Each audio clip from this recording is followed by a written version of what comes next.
The closer you can marry that user up with the messaging and the post Facebook experience, the more conversions you are going to get.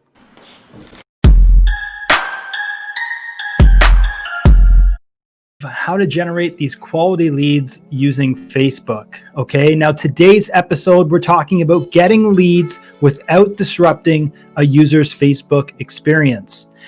The reason why you might think, why is this even important? Why do I care about a Facebook user's experience? The reason why you need to care about this is because that Facebook experience is the most important thing that Facebook cares about.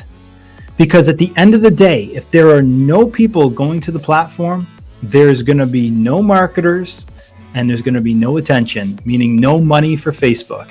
So if any of you out there have seen The Social Dilemma, I suggest you do check it out. It does give you some good insight or kind of knowledge on how the algorithm works. It's based on, behaviors of people, and the whole algorithm is trying to create a better user experience for that user. A lot of people may think it's kind of intrusive by the way they do it, but in actuality, it's all based on your previous behavior. Whether or not, you have a tendency to engage in a certain piece of content.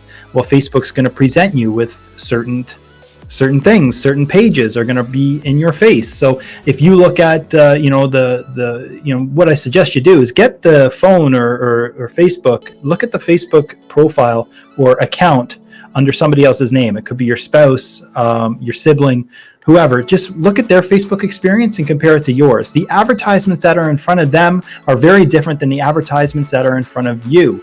And this is because that whole experience on Facebook is customized to what you're interested in and what you like to do. So if you have a tendency to like baby photos, well, naturally, Facebook is going to show you more baby photos. If you have a tendency if you're a foodie and you like to see pictures of food, Facebook's going to put more pictures of food in your newsfeed.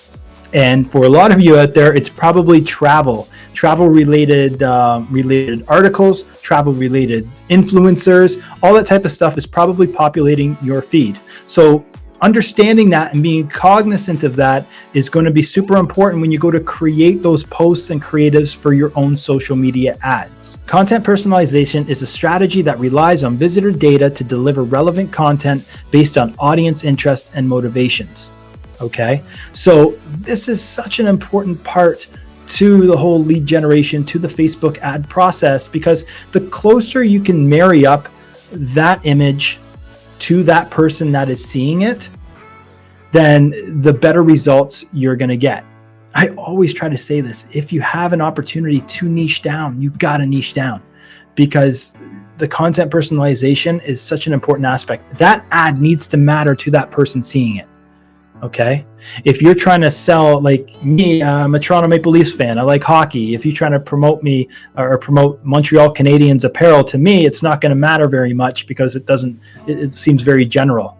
If you want to promote something to me about, it could be traveling to Turks and Caicos, but really that's maybe not a destination that would be within my budget. So you might want to target me with something like Cancun. You know what I mean? This is some of the tips that I deploy when I'm researching a specific avatar. So one, spy, check in the competition, go and see some of your competitors' Facebook pages, and go into the page transparency section, which can be found on the left-hand side. You can go in there and actually see some of the ads that they might be running. Now, rule of thumb is if you go in there and go to one of your big competitors and you see they're running a ton of ads, scroll down and you can see which ads they've been running for the longest period of time. You can make the assumption that if somebody has been running an ad on Facebook since April, it's probably generating them results. So it gives you some good insight into the type of ad that you need to create to get those conversions on Facebook. Understanding the pain, like we mentioned, there's various ways you can go and understand that pain point from your target audience if you don't know it already. Going to visit certain review sites. This is a great one for us. Like, I'll go in there and look at a competitor's reviews and hone in on some of those one-star reviews. Had a terrible experience. They weren't they didn't get back to us in a timely fashion. Well, I'm going to flip that and I'm going to put that in my Facebook ad and be like, hey, we'll give you a response. You can expect a response from us within the hour. Something like that. That's obviously realistic, but addressing those negative reviews in positive light within your own ads. Okay, it's a great thing to do. Go and check out your competitors' reviews, and that'll give you some good inspiration there. Okay, Facebook groups. So obviously Facebook groups within people that are in your niche, understanding what they're talking about, what they're complaining about, and perhaps turning that into some sort of an ad for yourself.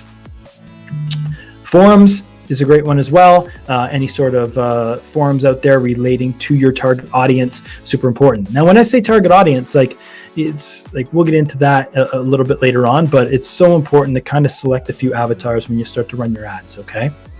Know the policy. So understanding what is okay on Facebook and what's not okay on Facebook is important, or you could be wasting your time. We've had some issues ourselves in trying to run some ads and for particular businesses, and them just not getting approved. Okay, and you end up wasting a lot of your time and energy in creating those ads in the first place. So just doing a little bit of due diligence and understanding what is proper policy and what isn't, it could definitely save you a lot of time. Like I said before, the avatar, generating those client personas and segmenting those ads based on personas. This is what I wanted to get to. So, you can sit there and put a blanket ad and say, anybody over 50 would love a cruise in the Mediterranean. Okay, and you can just serve your ad to everybody out there under the sun, and that's great and all. But you're not really going to have that content personalization if you do that. You really want to speak specifically to that audience and that persona. So much so that maybe it's a couple that are retired but are frustrated because they've spent a lot of time at home during the pandemic, haven't seen a lot of people. So maybe addressing the pain point of, hey, this is going to be a great cruise. You're going to have lots of socialization. There's going to be lots of opportunities to engage with like-minded people. This type of stuff could really hit that pain point that particular couple might be feeling, or that particular person might be feeling post-pandemic. Okay, and personalize the experience. That, like I said, that post-Facebook experience. So when somebody clicks off of Facebook, having, for example, an image of a retired couple, socializing with another retired couple is a really good post-Facebook experience that marries up to that ad that they opted into.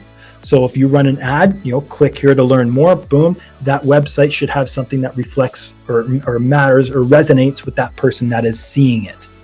Okay, very important. Okay, the closer like I said, the closer you can marry that user up with the messaging and the post Facebook experience, the more conversions you are going to get. I hope it really changes your mindset on the way you need to be creating those ads to matter to a small amount of people. Not everybody. You don't want them to be generic. You want them to be very specific to that person that is seeing that ad. And the better you can do that, and the closer you can marry that message to the person, I guarantee the better performing ads you're going to have.